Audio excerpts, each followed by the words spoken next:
ሰላም ክቡራት ተኸታተልቲ ናይሎም መደብና ከመይ ከይተዛረብከ ኣወዳት ትስሕቢ ኩሎም ኣወዳት ዝምነይኻ ዓይነት ጓል ትኾነ ዝብል ንደቂ ኣንስትዮ ሓሪፍ ዝኾነ ምኽሪ ሒዘ መፅእ ኣለኹ። ሰናይ ምክትታል። ንሓደ ዝፈተኽዮ ወዲ ክቐርበኪ ክትምስጥ እየ ደሊኺ ግና ቀሪብኩም ምዝራብ ሓፊርኪ ኣካልና ህዋስና ግን ልሳንና ካብ ዝዛረቡ ንላዕሊ ይዛረቡ እዮም። እምበኣር ጓል ኣንስተይቲ ኮንኪ ከመይ ከይተዛረብኪ ወዲ ተባዕታይ ክትስሕቢ ክትምስጥ ከም እትኽእሊ ሓደ ብሓደ ነጥብታት ክንዝርዝር ኢና። ንበል ንስኺ ኣብ ዝኾነ መዘናግዒ ሆቴል ፓርቲ ኣለኺ።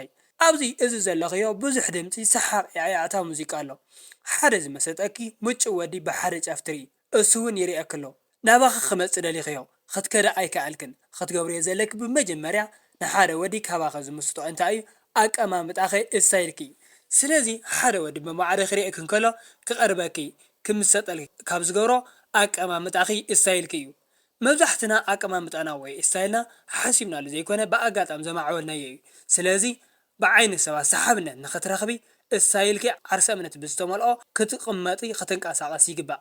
ካብዚ ቀፂልኪ ዝፈተኽዮ ወዲ ንምስሓብ ብኻልኣይ ደረጃ ክትገብርዮ ዘለኪ ኣከዳድናኺ ምፅባቕ እዩ።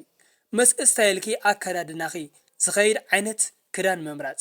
ክዳን ክትመርፂ ከለኺ ኣብ ሰባት ፅቡቕ ስለ ዝረኣኸዮ ዘይኮነ ምሳኺ ዝኸይድ እንዳቀያየርክ ብምፍታን ድማ ክትፈልጢ ክትገብሪ ትኽእለ ማለት እዩ። ክዳን ክትመርፂ ከለኺ ምሳኺ ዝኸይድ ዓይነት ሕብሪ ምስ ናይ ቆርበትኪ ሕብሪ ተዋሂዱ ብርህቲ ዝገብረኪ መምራፅ ትኽእሊ። ከምዚ ጌርኪ ንዓኻ ዓርሰ እምነት ዝህበኪ ኣከዳድና ምምራፅ ትኽእሊ። ከምዚ ዝበለ ሓሪፍ ኣከዳድና ክህልወኪ ከሎ ምስ ዘፍቀርክዮ ወዲ ቆፀራ ክህልወኪ ከሎ ሙሉእ ዓርሰ እምነት ንክህልወኪ ይሕግዘኪ። ብሳልሳይ ደረጃ እትፈትውዮ ወዲ ንምስሓብ ንምምሳጥ ክትገብርዮ ዘለኪ ድማ ኣይ ኮንታክት ምግባር ምጥማት እዩ። ሽሕ ይኽበልኪ ንዝፈተኽዮ ወዲ ኣይ ኮንታክት ንምግባር ዓይኒ ንምርኣይ ከይተሓፍሪ።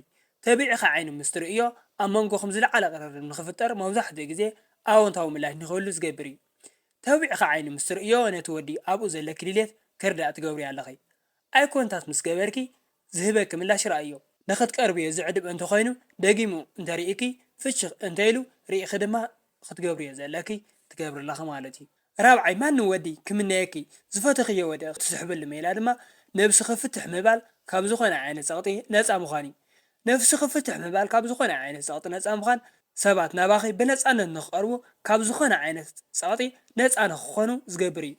ስለዚ ክትቅመጢ ከለኺ ፍትሕ ኢልኪ ተዝናኒኺ ኣእዳውኪ ናብ ሰለፍኪ ጌርኪ ወይ ኣእዳውኪ ንታሕቲ ሰዲድኪ ተቐመጢ። ከምዚ ምስ ትገብሪ ድማ ንፀወታ ወይ ንምቅራብ ድልውቲ ምዃንኪ ትሕብርላ ኣለኺ ማለት እዩ። እንተዛኢለ እግርኺ ኢልኪ ኣጣሚርኪ ኮፍ ትብል እንተኮይንኪ እሱ ካብዚ ዝርድኦ ንምንም ዓይነት ቅርርብ ድሌት ከም ዘይብልኪ እዩ። ስለዚ ዘፍቀርክዮ ወዲ ክቐርበኪ ምስ ትደልዮ ፍትሕ በሊ ነብስኺ ነዚ ፍልይ ወዲ ንቕርርብ ዓዳሚ ይኹን። ሓምሻይ ሽፋሽፍቲ ዓይንኺ ሓፍ ብምባል ብሩህ ገጽኪ ኣርእዮ። እዚ ማለት ብዘይ ድምፂ ሰላም ትብሊ ኣለኺ ማለት እዩ። እዚ እቲ ዝቐለለን ውፅኢታውን ምቅጣብ እዩ። ሻርሻይ ንዝፈተኽዮ ወዲ ንምስሓብ ክትገብርዮ ዘለኪ ፍሽኽታ እዩ። ሕጉስ መወናወኒ ልባዊ ፍሽኽታ ምስ ሰባት ጥቡቕ ቅርርብ ፅቡቕ ዝምድና ይፈጥር። ፍሽኽታኺ ዝደለኽዮ ወዲ ንምውናን ዝጠቕመኪ መሳርያ እዩ። ስለዚ ተጠቀሙሉ። ሻውዓይ ሜክኣፕ ምጥቃም ንተፈጥራዊ መልክዕኺ ዘጉልህ ብዙሕ ዘይግጠም ሜክኣፕ ምጥቃም ምስ ነብስኺ ዝመሳሰል ሜክኣፕ ድማ ተሃራፊት ይገብረኪ። ብሻምናይ ደረጃ እትፈትውዮ ወዲ ንምምሳጥ ክትጥቀሙሉ ዘለኪ ከናፍርኪ እዩ። ከናፍርኪ ንስምዒት ቀስቃሲ ብዝኾነ ኣገባብ ክተንቀሳቐስዮ ትኽእሊ። ከምኡውን ንኣፍኪ ንእሽተን ክፍት ምስ ተብልዮ ነቲ ወዲ ንዕላል ድርብቲ ምዃንኪ ክርዳእ ትገብሪ ኣለኺ ማለት እዩ። ታሽዓይ ዝደለኽዮ ወዲ ንምስሓብ ዝጠቕመኪ ደሞ ፀጉርኺ እዩ። ኣብ ቅድሚ ወዲ ተባዕታይ ክትኮነ ከለኺ ፀጉርኺ ብምንኽኻዕ ፀጉርኺ ብምፅዋት ኣባኺ ዝለዓለ ድሌት ንክህልዎ ምግባር ትኽእሊ። ምስ ቅርፂ ገፅኪ ዝኸይድ ናይ ባዕልኺ እስታይል ናይ ፀጉሪ ኣማሻሽጣ ኣተሓሕዛ እውን ምምዕባል ትኽእሊ። ክቡራት ተኸታተልቲ ንሎሚ ዝነበረና መደብ እዚ ይመስል። ላቭ ላይፍ ቻነል ሳብስክራይብ ላይክ ምግባር ኣይትረስዑ። ዝቕፅል መዓልቲ ብኻልእ መደብ ክሳብ ንራኸብ ሰላም ንዓኹም።